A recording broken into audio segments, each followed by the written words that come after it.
ऋषि बोले, अपने प्राण प्रिय भाई निशुंभ की मृत्यु देखकर, इस प्रकार सेना को भी मरता देखकर कुपित होकर शुंभ कहने लगे, अरे दुष्ट दुर्गे, तो बल के घमंड से गर्व मत कर।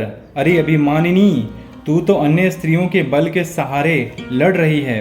देवी बोली, अरे दुष्ट, मैं अकेली हूँ, संसार भर में मेरे समान दूसरी है कौन। ये तो मेरी विभूतियाँ हैं, मुझ में ही प्रवेश कर रही हैं। इतना कहते ही ब्रह्माणी आदि सभी शक्तियाँ उस देवी के शरीर में समा गई। अकेली अंबिका देवी रह गई। देवी बोली, मैं अपनी ऐश्वर्य शक्ति संपन्न अनेकों विभूतियों के रूप में यहाँ पहले विद्यमान थी। अब मैंने सभी रूप समेट लिए हैं। अब तो अकेली मैं युद्ध में खड़ी हूँ, तू भी स्थिर हो जा।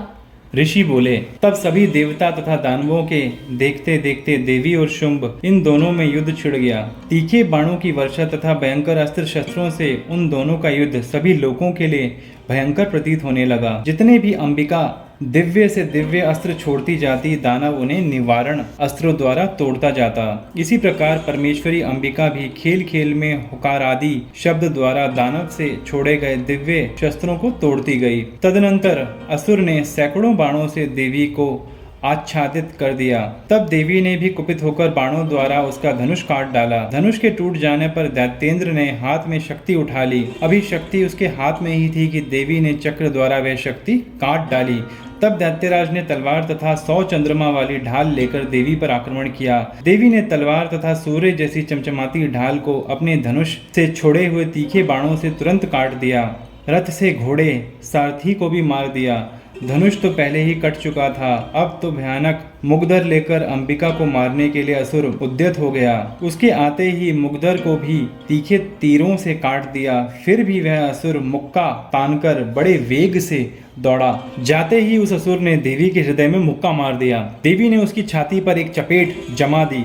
देवी की उस चपेट के लगते ही वह असुर पृथ्वी पर गिर पड़ा। गिरकर भी सहसा उसी प्रकार उठ खड़ा हुआ। तब उछलकर देवी को उठा आकाश में स्थिर हो गया।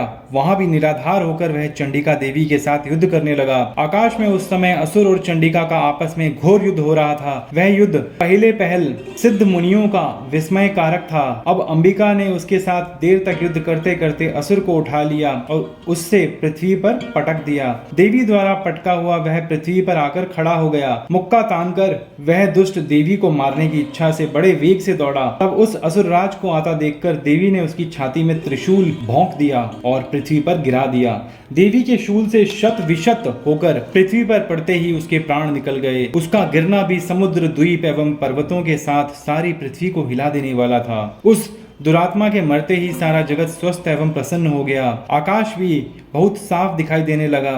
पहले जो उपद्रवी मेघ उठ रहे थे तथा उल्कापात हो रहे थे, वे भी सभी शांत हो गए। दैत्य के मारे जाने पर नदियां भी अपने अपने मार्ग पर चलने लगी। उसकी मृत्यु होते ही सभी देवताओं के मन प्रसन्न हो गए। गंधर्व मनोहर गायन करने लगे, दूसरे लोग बाजे बजाने लगे, अप्सरा गण नाचने लगी, वायु पवित्र होकर चलने लगी, सूर्य उज्जवल होकर चमकने लगा, शांत हुई अग्निशालाओं की अग्नियां जलने लगी, दिशाओं की भयंकर आवाजें शांत हो गई।